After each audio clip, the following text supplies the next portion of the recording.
Hello students, welcome to my educational platform Anubhav coaching class में। आप लोग उम्मीद करते हैं स्वस्थ होंगे। देखिए, आज के इस वीडियो में हम बात करने वाले हैं क्लास 10 के जो कृषि है, भूगोल है। क्लास 10 के जो सोशल साइंस में जो भूगोल का चैप्टर नंबर 5 है कृषि, उस कृषि से हम लेकर आए हैं इंपॉर्टेंट क्वेश्चन। तो कृषि आपका चैप्टर नंबर 4 या 5 हो सकता है, उसी से लेकर आए। ठीक है, तो बात करते हैं। पहले हम लघु उत्तरी के बारे में बात करें। जो अति लघु उत्तरी प्रश्न होते हैं उनके बारे में बात करेंगे। जो एक नंबर के प्रश्न आते हैं, किस प्रकार टाइप के क्वेश्चन बनते हैं, क्योंकि अति लघु उत्तरी प्रश्न आपके एमसीक्यू की फॉर्म में पूछे जा सकते हैं। तो पहले बात करें कृषि भूगोल क्या, ये इंपॉर्टेंट क्वेश्चन है, यहाँ से क्वेश्चन बनता है, ये आप तैयार कर लीजिए। इसको देखिए, राइटिंग बनना नहीं रहा गया लिखने में।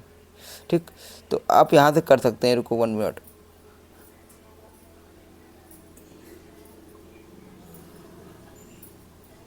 ठीक, चलो लिखना नहीं बना, कोई दिक्कत नहीं। उसका दूसरा क्वेश्चन, हमारे भारत में कृषि को जीवन का आधार क्यों कहा जाता है। भैया जो भारत है वहाँ जो कृषि है, कृषि को जीवन का आधार क्यों कहा जाता है, क्योंकि भैया बिना कृषि के भारत में जीवन यापन नहीं हो सकता। अगर आप खाना नहीं खाओगे, अन्न नहीं ग्रहण करोगे, तो आप रह नहीं सकते। बिना कृषि के जीवन यापन नहीं बनाया रह सकते। ठीक है, जीवन यापन रहना संभव, यानी जीवन रहना संभव बिना कृषि के बिना। अगर आप, क्योंकि मुख्य आहार जो है भारत का वो क्या है, दाल चावल सब्जी रोटी, यही सब है, ये कृषि के माध्यम से ही प्राप्त होती है। भारत में कितने प्रकार की कृषि पाई जाती है, भारत में कई प्रकार की कृषि पाई जाती है, आप तैयार कर सकते हैं। ठीक है, आप सर्च करिएगा, क्वेश्चन बैंक में आंसर मिल जाएंगे इसके।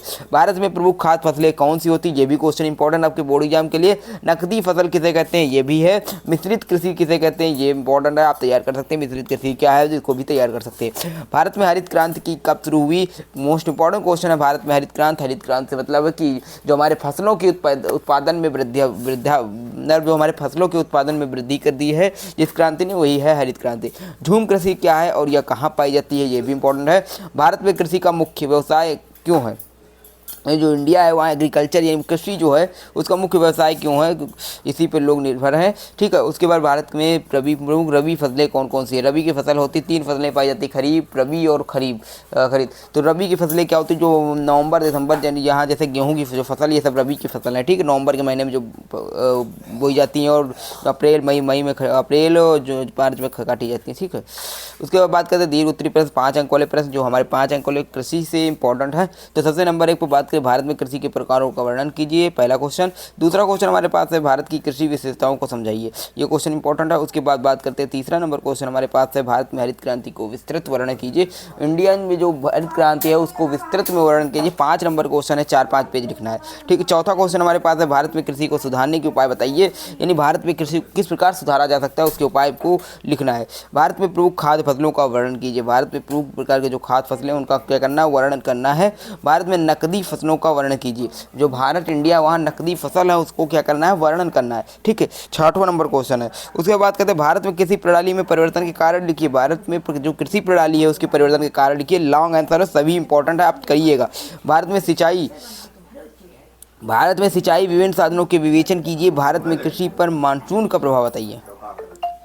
जो भारत है इंडिया, वहाँ पर कृषि के मानसून पर क्या प्रभाव, कहीं अलग मानसून है, कहीं ठंड का मानसून है, कहीं भारत, तो इस प्रकार हमको लिखना है, कोई दिक्कत नहीं। भारत में कृषि उत्पादन बढ़ाने के लिए सरकार द्वारा किए गए प्रयास लिखिए, तो सरकार द्वारा जो किए गए प्रयास उनको लिखना है। ठीक है, वास्तविक प्रश्न में बात करते हैं, जिसे एमसीक्यू टाइप क्वेश्चन बनते हैं। एमसीक्यू टाइप क्वेश्चन में किस प्रकार आते हैं, भारत की लगभग कितनी जनसंख्या कृषि पर निर्भर है। तो इंडिया की कितनी जनसंख्या है जो हमारी कृषि पर निर्भर है, तो 60% की जनसंख्या जितनी है वो कृषि पर निर्भर है। सिटी में कृषि की नहीं होती, इसलिए वहाँ की जो संख्या है वहाँ कृषि पर नहीं निर्भर है। लेकिन जो इंडिया है, भारत के जो गाँव क्षेत्र भी में आते हैं, गाँव के जैसे क्षेत्रों में आते हैं, वहाँ क्या है, वो कृषि पर ही निर्भर है। अगर कृषि नहीं करेंगे तो उनका जीवन यापन नहीं संभव है। ठीक है, इसलिए 60% जितनी भी जनसंख्या है, पूरी जनसंख्या का 100% में से 60% जो है वो कृषि पर निर्भर है। हरित क्रांति का जनक कौन है, तो एम.एस. स्वामीनाथन हरित क्रांति के जनक कहलाए। झूम कृषि किस क्षेत्र में की जाती है, तो झूम कृषि किस क्षेत्र में की जाती है, तो पश्चिम भारत में झूम कृषि होती है। तो इसका करेक्ट आंसर हो जाएगा पश्चिम भारत, सॉरी उत्तर भारत। ठीक है, उत्तर भारत होगा, उत्तर पूर्व भारत। ठीक, भारत में रबी फसलों की बुआई कब होती है, तो भारत में जो रबी की फसलों की जो बुआई होती है ये कब होती है, अक्टूबर से नवंबर की भी, जैसे गेहूं की जो फसल होती है ये रबी की फसल कहलाती है। ठीक है, कपास एक कैसी है, कपास एक किस प्रकार की फसल है, तो कपास एक नकदी फसल है। ठीक है, ये एक नकदी फसल है, इससे तैयार कर सकते हैं। उसके 2-3 अंक वाले प्रश्न है, जैसे हमारे भारत की कृषि पर जलवायु का क्या प्रभाव पड़ता है, ये भी तैयार करिएगा। भारत में 3 कृषि की ऋतुओं के नाम लिखिए जो बोई जाने वाली मुख्य फसलों का प्रमुख उल्लेख करती है।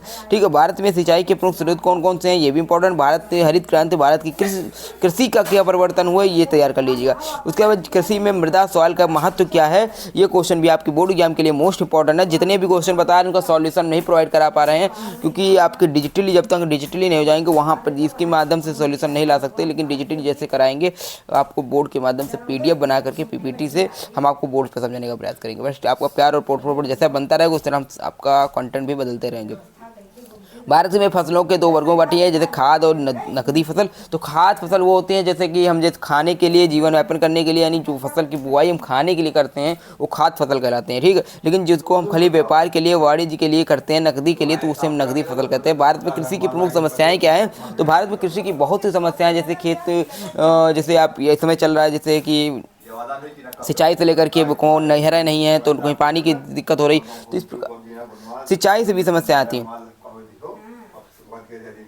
कृषि में वैज्ञानिक विधियों का उपयोग क्यों आवश्यक है, कृषि में वैज्ञानिक विधियों का उपयोग क्यों आवश्यक है, तो कृषि में वैज्ञानिक विधियों का आवश्यक क्यों है, तो इसके लिए भी बताया गया। भारत में धान उत्पादक प्रमुख राज्य कौन कौन से हैं, तो भारत में धान उत्पादक प्रमुख राज्य इनके बारे में लिखना है। गेहूं के उत्पादन के प्रमुख क्षेत्र लिखे।